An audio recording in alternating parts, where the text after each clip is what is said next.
ఏదో ఒక రూపంలో నన్ను శివశక్తి కరుణాకర్ గారిను కెలికి, కానీ అన్న ఇంత స్ట్రాంగ్ వార్నింగ్ ఇచ్చిన తర్వాత నాకు భయం వేస్తుందండి.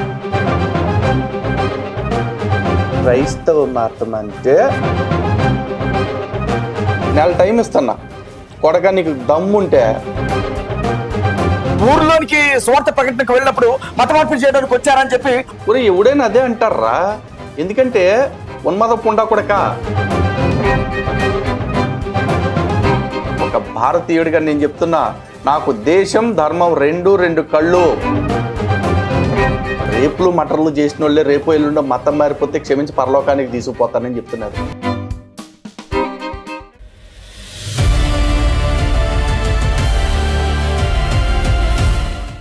హిందూ బంధువులందరికీ జై శ్రీరామ్. ఏదో ఒక రూపంలో నన్ను శివశక్తి కరుణాకర్ గారిను కెలికి మా నుంచి ఒక కౌంటర్ పొందించుకుని మొత్తానికి వ్యూవర్షిప్ పెంచుకోవాలని చెప్పి చాలామంది పాస్టర్లు తాపత్రయపడుతూ ఉంటారు. అయితే ఈ తాపత్రయపడుతున్న వాళ్ళలో కొంతమంది వినయంగా వస్తే, కొంతమంది వీరావేశంగా వస్తూ ఉంటారు. ఎవడు ఎలా వచ్చాడో వాడికి అలా ఇచ్చేయాలి. ఎందుకంటే మనం టార్గెట్ చేయలేదు అనుకోండి, వాళ్ళు మనం టార్గెట్ చేసేదాకా రెచ్చగొడతారు. ఎందుకు పంచాయతీ? ఎవడి దాడికి వడ్డీతో సహా ఖర్చులకు ఇచ్చేసామంటే మరిసి బ్యాంకులో పెట్టుకుని దాచుకుంటారు. ఇచ్చేద్దాం. ఈ క్రమంలోనే ఓ పోరంబొగ్గాడు ఉన్నాడు, ఓ పనికిమాలినోడు ఉన్నాడు. అంటే పోరంబోకు పనికిమాలినోడు అనేంత స్థాయి కంటే వాడు చాలా పెద్ద స్థాయివాడు. కానీ మన దగ్గర తిట్టడానికి అంతకంటే దిగటానికి వేరే ఆప్షన్ లేదు కాబట్టి ప్రస్తుతానికి పోరంబోకు పనికిమాలినోడు ఇలాంటి మాటలతో ఆపేస్తూ ఉన్నాం. ఎందుకు ఇన్ని మాటలు మాట్లాడుతున్నాడు వీడి గురించి అని చెప్పి మీకు అనుమానం రావచ్చు. అనుమానం తీరాలి అంటే ఈ వీడియో చివరిదాకా చూడండి. వీడియో చివరిదాకా చూడాలంటే వీడియో కంటే ముందు వాడు థంబ్నెయిల్స్ ఏం పెట్టాడో అవి చూడాలన్నమాట. సో మొట్టమొదటి థంబ్నెయిల్ ఒకసారి మీరు చూస్తే, మత మార్పిడి గాళ్ళు అంటే చెప్పుతో కొడతాం, చెవుల్లో ఏం పెట్టుకుని వింటున్నారు. ఇంటర్వ్యూలో అజయ్ ఘాటు వ్యాఖ్యలు. కింద ఫొటోస్ చూశారుగా, కరుణాకర్ది, నాది, ఇంకొక అతనిది పెట్టారు. అలాగే ఇంకో థంబ్నెయిల్ కూడా చూడండి. క్రిస్టియన్, ఇస్లాం ఎడారి మతాలంటే కోసి కారం పెడతాం, బ్రాహ్మణ మతం ఏ దేశానిది? ఈ సిఎండిఎఫ్ అజయ్ బాబు అని రాశాడు. ఇంతకీ ఈ సిఎండిఎఫ్ ఏంటి తర్వాత మాట్లాడదాం. కానీ అన్న ఇంత స్ట్రాంగ్ వార్నింగ్ ఇచ్చిన తర్వాత నాకు భయం వేస్తుందన్న. అన్న నువ్వు కోసి కారం పెడతానంటే, చెప్పులతో కొడతామంటే మాకు భయం వేస్తుంది, ఏం చేయమంటావు అజయ్ అన్న? వారిని అబ్బరే, నువ్వు నీ పేరేంద్రా? అజయ్యా? గజ్జిబాబా? గజ్జిబాబు అని పెట్టాలి నీకు. అజయ్ బాబు అనే పేరు కరెక్ట్గా లేదు, గజ్జిబాబు. నువ్వు చెప్పుతో కొడతాను మత మార్పిడి గళ్ళంటే అన్నావు, ఎడారి మతాలంటే కోసి కారం పెడతాను అన్నావు. క్లియర్గా ఒక మాట రా, క్రైస్తవ మతం అంటే మత మార్పిడి మతము. క్రైస్తవ మత ప్రచారకులు అంటే మత మార్పిడిగాళ్ళు, మత మార్పిడిగాళ్ళు, మత మార్పిడిగాళ్ళు, మత మార్పిడి మాఫియా. ఒక 3 సార్లు మత మార్పిడి గాళ్ళు అని అన్నాను రా, 4వ సారి మత మార్పిడి మాఫియా అన్నాను రా. ఇంకోటి, క్రిస్టియన్, ఇస్లాం మతాలని ఎడారి మతాలంటే కోసి కారం పెడతాం అన్ను. ఒక కొయ్యరా, నీకు ఒక నెల టైం ఇస్తే సరిపోద్దా? నెల ఇస్తాను రా. మళ్ళీ చెప్తున్నా, ఈ నెల రోజుల్లోకి నీకు రీజన్ కావాలి కాబట్టి మళ్ళీ చెప్తున్నా, మొమ్మాటికి మీది గొర్రె మతం, మీది ఎడారి మతం, ఎడారి మతం, ఎడారి మతం. ఏంటర్ నువ్వు పీకేదే ఏంటి అన్నావు? కోసి కారం పెడతావు, చెప్పులతో కొడతావు. నెల టైం ఇస్తున్నా, కొడక నీకు దమ్ముంటే, నీ గుడారంలో దమ్ముంటే, గుడారం అంటే తెలుసుగా, గుడారాలు పండగ చేసుకుంటారు కదా, బాగా తెలుస్తుందిలే. నీ గుడారంలో కనుక దమ్ముంటే వచ్చి నువ్వు చెప్పిన పని చేయరా. ఈ పొరంబొగ్గాడు ఇప్పుడే ఇలా మాట్లాడతాడు అనుకుంటున్నారేమో, అలా ఏం కాదు. ఈ డాషాలన్నీ కూడా ఎట్టాగే ఉంటాయి అనమాట. ఈడికీడు ఒక పెద్ద మెగాస్టార్ చిరంజీవిలాగా ఫీల్ అయిపోతా ఒక క్రైస్తవులు ఏమన్నా అంటే అంటుంటాడు. కానీ విషయం ఏంటంటే ఈడి వాయిస్లో బేసే తప్ప ఈడి బేస్లో దమ్ము ఉండదు. కాబట్టి ఒక్కసారి ఆడు ఏమన్నాడు కూడా కాసేపు చూద్దాం. సరదాగా నవ్వుకోవటానికి ఇస్తామండి. ఈడు వార్నింగులు చేసి నిజంగా ఈడంతా తురుము, తోపు, పీకుడు గడు పుడింగ్ అనుకుంటారేమో. కాదు, ఈడు కాంగ్రెస్ పార్టీలో కొద్దిగా గట్టిగా తిరుగుతున్నాడు కాబట్టి, రాష్ట్రంలో మా ప్రభుత్వం అధికారంలో ఉంది కాబట్టి వీళ్ళు ఎవరన్నా మాట్లాడితే వీళ్ళని కేసుల్లో ఇరికించలేమా అన్న ఉద్దేశంతో ఈడట రెచ్చిపోతున్నాడు తప్ప, ఈడు కేసుల్లో ఇరికిస్తానంటే భయపడిపోయి ఈడిచ్చే వార్నింగులకి పొట్లాలు పట్టు కూర్చునేంత పెచ్చనా డాష్ గాళ్ళు ఇక్కడ ఎవరో లేర్రా. గజ్జిబాబు, గజ్జిబాబు కొడతారు నువ్వు చెప్పులతోటి, చేతేదవా. క్రైస్తవులు మత మార్పిడులు చేయకపోతే ఇలాంటి దాడులు జరగవు అని చెప్పి కరుణాకర్ సుగుణ కావచ్చు, లేదంటే లలిత కుమార్ కావచ్చు, ఇలాంటి వారు చెప్తా ఉన్నారు. దానిపై మీరేమంటారు సార్? చెప్పు తీసుకుని కొడతాం. మాట్లాడేటప్పుడు కొంచెం అర్థం పర్థం ఉండాలి. మేము చాలా సందర్భాల్లో చెప్పాం, చెప్పినప్పుడు కనీసం వినండి. చెవుల్లో ఏదో పెట్టుకొని వేరే ఆలోచనలో ఉంటే చెప్పేది అర్థం కాదు. మత మార్పిడి ఎవరు చేస్తా ఉన్నాడు? భారతదేశం ప్రజాస్వామ్య దేశం. భారతదేశంలో పుట్టి పెరిగిన ప్రతి ఒక్కరికి కూడా వాళ్ళకి నచ్చినటువంటి మతాన్ని స్వీకరించే అధికారం ఉంది, హక్కు ఉందని రాజ్యాంగం చెప్తా ఉంది. 18 సంవత్సరాల వయసు నిండినటువంటి వ్యక్తులు వాళ్ళకి నచ్చిన మతాన్ని స్వీకరించవచ్చు, నిర్భయంగా ఆ మతం గురించి ప్రకటించుకోవచ్చు అని చెప్పి సుప్రీంకోర్టు చెప్పింది. ఆర్టికల్స్ ఉన్నాయి. భారతదేశంలో పుట్టిన వాళ్ళు హిందువులుగానే ఉండాలి, ఇక్కడ పుట్టిన వాళ్ళందరూ హిందూ మతంలోనే ఉండాలి. హిందూ మతంలో నుంచి కానీ వేరే మతంలోనికి వెళ్ళిపోతే వాళ్ళ భారతీయ పౌరసత్వాన్ని రద్దు చేస్తాం. వాళ్ళకి నచ్చినా నచ్చకపోయినా హిందుత్వంలోనే పడి జావాలి, ఇక్కడే ఉండాలి, మా కాళ్ళ దగ్గర బ్రతకాలనే ఏమన్నా రాజ్యాంగం చెప్తా ఉందా? రాజ్యాంగం కంటే గొప్పవాళ్ళ వీళ్ళు? కరుణాకర్ సుగుణ అయినా లలిత్ కుమార్ అయినా రాజ్యాంగం కంటే గొప్పవాళ్ళ వీళ్ళు? సుప్రీంకోర్టు కంటే గొప్పవాళ్ళ వీళ్ళు? మత మార్పిళ్ళు చేస్తున్నారు, పళ్ళు రాలు కొట్టే వాళ్ళు లేక ఈ మాట మాట్లాడుతూ ఉన్నట్టాడు. కరుణాకర్ సుగుణ అదే అంటాడు, లలిత్ కుమార్ అదే అంటాడు, లేకపోతే చిరంజీవి స్వామి అదే అని అంటాడు. ఇవాళ హిందూ యాంకర్స్ కూడా అదే మాట్లాడతారు. ఊర్లోనికి స్వార్థ ప్రకటనకు వెళ్ళినప్పుడు మత మార్పిడి చేయడానికి వచ్చారని చెప్పి వాళ్ళ ఆర్ఎస్ఎస్ కార్యకర్తలు అదే అంటారు, విశ్వ హిందూ పరిషత్ వాళ్ళు అదే అంటారు. ఒరే ఎవడైనా అదే అంటారా? ఎందుకంటే ఉన్మద పుండా కొడక మీరు వస్తుంది మత మార్పిడి కోసమరా దరిద్రులారా. మీరు వచ్చి పీకుతుంది ఏంటి అక్కడ? ఇప్పుడు సువార్త అని చెప్పేసి వస్తూ ఉంటారు కదా. సువార్త మీరు చెప్పేది ఏంటి? మా యేసుని నమ్మండి, మా మతంలోకి మారండి, బాప్తిజం పొందండి, నమ్మి బాప్తిజం పొందువాడు రక్షించబడతాడు, నమ్మనివాడు శిక్షించబడతాడు అని మీ బైబిల్లో మార్కు సువార్తలో చెప్తుల్లా? బాప్తిజం పొందటం అంటే ఏంటి? క్రైస్తవ మతంలోకి మారటమేనా కాదా? పైగా నువ్వు ఇక్కడ రాజ్యాంగం కంటే గొప్ప అంటున్నావు. రాజ్యాంగం కంటే గొప్పోళ్ళ అని అడిగేటప్పుడు ఆ మాట మమ్మల్ని కదరా పొండాకోర్. ఫస్ట్ నీ గొర్రెన డాష్ గాళ్ళు ఎవరైతే మాకు రాజ్యాంగం తూనా బొడ్డు అని చెప్పి మాట్లాడుతున్నారో వాళ్ళని అడుగు. నీ బతుకు కథ అర్థం కావాలంటే ఒకసారి ఇటు వీడియో చూడు. అంటే చట్టంతో సమానం అంటారా బైబిల్? ఎస్, నాకు చట్టం కన్నా గొప్పది. చట్టం కన్నా నాకు గొప్పది బైబిల్. మీరు భారతదేశంలో ఉన్నారు బ్రదర్. భారతదేశంలో ఉన్నారు. అవును. ప్రప్రథమంగా గౌరవించవలసింది, మనం ఫాలో కావాల్సింది ఇండియన్ కాన్స్టిట్యూషన్ని. అవునండి. దాని తర్వాత బైబిల్ కదా, బైబిల్ అయినా ఇంకేమైనా కానీ. ఓకే. మీరు దానికంటే గొప్పది అని అంటున్నారు ఇండియన్ కాన్స్టిట్యూషన్. నేను బైబిల్ని గట్టిగా నమ్ముతున్నాను కనుక నాకు బైబిలే చాలా గొప్పది. మీ మాటలు పొరపాటులాగా అనిపిస్తలేవా మీకు? ఏమీ అనిపించట్లేదండి. అరే గజ్జిబాబు, ఇప్పుడే కదా ఎవరిదన్నా చెవులో పెట్టుకున్నారో ఎన్నిసార్లు చెప్పాలి యువరానర్ అన్నావు. ఇప్పుడు వీడు చెప్తుంటే ఆడిదేమన్నా చెవులో పెట్టుకున్నావా? చెప్పరా. ఆడి ఎయిర్పోర్ట్ ఏమన్నా చెవులో పెట్టుకున్నావా నువ్వు? మరి ఆడికి చెప్పవే ఈ నీతి. మరి గాడిద, మనం భారతదేశంలో బతుకుతున్నాం, ప్రజాస్వామ్య దేశంలో బతుకుతున్నాం, మనకి రాజ్యాంగం గొప్పదిరా బైబిల్ కంటే అని చెప్పాలరా నువ్వు. ఆంబోతో వీడికి చెప్పాలి నువ్వు. వీడికంటే ముందు ఒకడు ఉన్నాడు చూసావా, సల్లగొల్ల, అదే మొత్తం సల్లగల్ల జాన్ రాజ్. జాన్ రాజ్ కూడా అన్నాడు కదా, ఇప్పుడు భారతదేశాన్ని మనం భారతదేశంగా ఉంచాలనుకోంగా, భారతదేశాన్ని బైబిల్ రాజ్యంగా మార్చాలనుకుంటాంగా అన్నాడు కదా.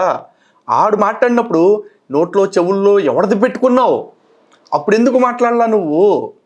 అలాగే భరతమాత అంటున్నారు. భారతమాతకి ఎంతమంది భర్తలు అని చెప్పేసి ఒకడు మాట్లాడాడే, ఆడు మాట్లాడినప్పుడు నోట్లో ఎవరిది పెట్టుకున్నావు? భారతదేశాన్ని క్రీస్తు రాజ్యంగా మారుస్తాం, భారతదేశాన్ని లౌకిక రాజ్యంగా ఉంచము అని చెప్పేసి ఎంతమంది కుక్కలు మురుగుతూ ఉంటే మరి అప్పుడు ఎవరిది నోట్లో పెట్టుకున్నావు? ఏం చెవులో పెట్టుకున్నావురా యదవా? అప్పుడు ఎందుకు మాట్లాడట్లా? ఒక భారతీయుడిగా నేను చెప్తున్నా, నాకు దేశం ధర్మం రెండు కళ్ళు. నేను నా ధర్మాన్ని ఇంటి లోపల ఎంత పవిత్రంగా, గుడి లోపల ఎంత పవిత్రంగా ఆచరిస్తానో, వీధుల్లోకి వచ్చినప్పుడు నా దేశపు రాజ్యాంగాన్ని నేను అంతకంటే ఉన్నతంగా భావిస్తాను, అంతకంటే గౌరవంగా చూసుకుంటా. మరి దాని గురించి నువ్వు ఎవరి దగ్గర వేలెత్తి చూపిస్తున్నావు? అయినా రాజ్యాంగం అని ఇన్ని మాటలు మాట్లాడావు కదా. మరి అదే భారతదేశపు రాజ్యాంగబద్ధంగా ఏర్పడ్డ వ్యవస్థ భారత రాష్ట్రపతి. అటువంటి రాష్ట్రపతి ఉత్తర్వుల ద్వారా ఎవరైతే మతం మార్చుకుంటారో, అటువంటి మతం మార్చుకున్న ఎస్సీ సర్టిఫికెట్ ఉన్న వ్యక్తి మతం మారిన వెంటనే బీసీసీలోకి మారాలి అని చెప్పేసి రాజ్యాంగబద్ధమైన వ్యవస్థ చెప్పింది.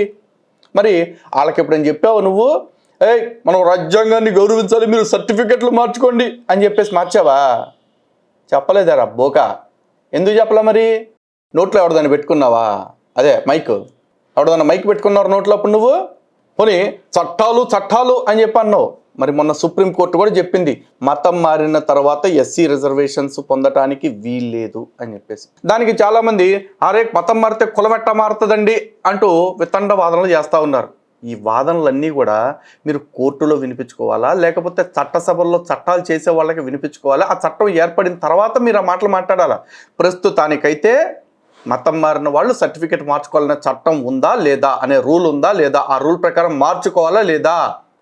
అరే సర్టిఫికెట్లు మార్చుకోకుండా దొంగ సర్టిఫికెట్లతో ఇప్పటికీ బతికి అల్లదీస్తూ ఉండి మా యేసు ప్రభు మమ్మల్ని నీతిగా బతకమన్నాడు కాబట్టి మేము నిజ మార్గంలోకి వచ్చాం, రుజు మార్గంలోకి వచ్చాం అని చెప్పి సొల్లు చెప్తారేంట్రా? మీ యేసు మరి సర్టిఫికెట్లు మార్చుకోకుండా మోసం చేస్తున్న వాళ్ళని పరలోకంలో పెద్ద శిక్షించడా?